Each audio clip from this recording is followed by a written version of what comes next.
Ducking under desks and hiding in classroom closets, students run for their lives during a deadly school shooting. He went up and down the hallway. He shot through my door. Tonight, new clues about the suspected gunman, a former student with problems in his past. He knows the school layout. He knows where everyone would be at. He's prepared for this stuff. Tonight, investigators search for answers as emotional families share an extra tight embrace, knowing some of their neighbors cannot. Life is really precious. Anything can happen within seconds.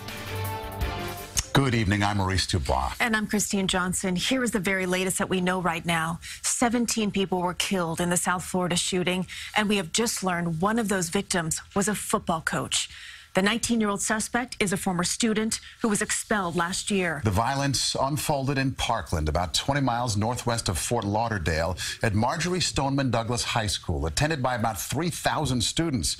Just last year, the city was named the safest place to live in the state of Florida. CBS 2's Valerie Castro live in our newsroom with the very latest. Valerie? Well, Christine and Maurice, law enforcement sources tell us that the alleged gunman, Nicholas Cruz, pulled a fire alarm inside the school to create chaos and send students into the hallways.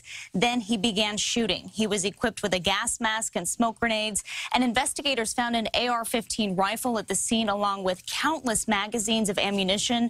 We are about to show you some video that was shot inside the school during the shooting, and we do want to warn you, it is graphic.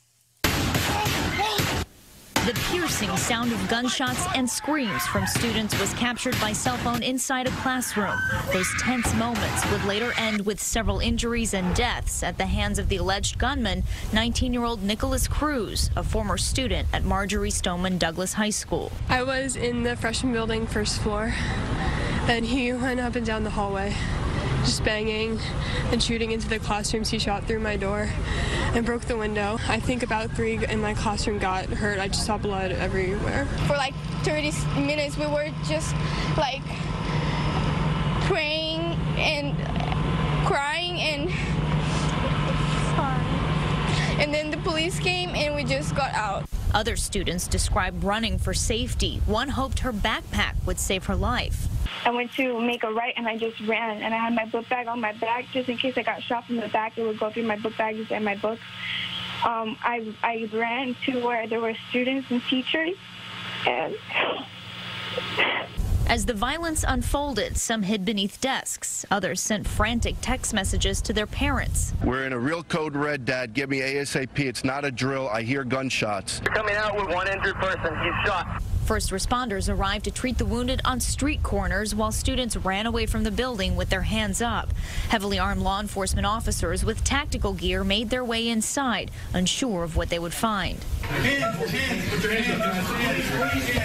Put your phones away. Put your phones away.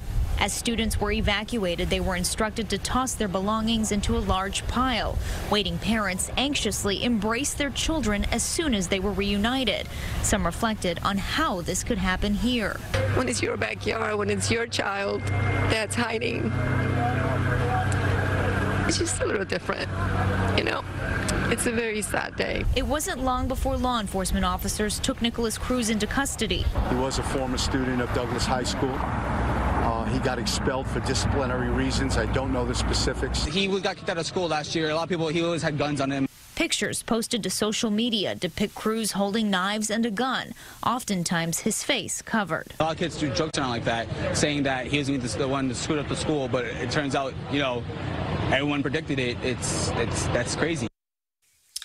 Tonight, the motive, however, is still unclear. Cruz was briefly taken to the hospital after his arrest. Then he was transported to a local jail. The high school will remain closed for the rest of the week, and all school-related activities have been canceled. Reporting live in the newsroom, Valerie Castro, CBS 2 News.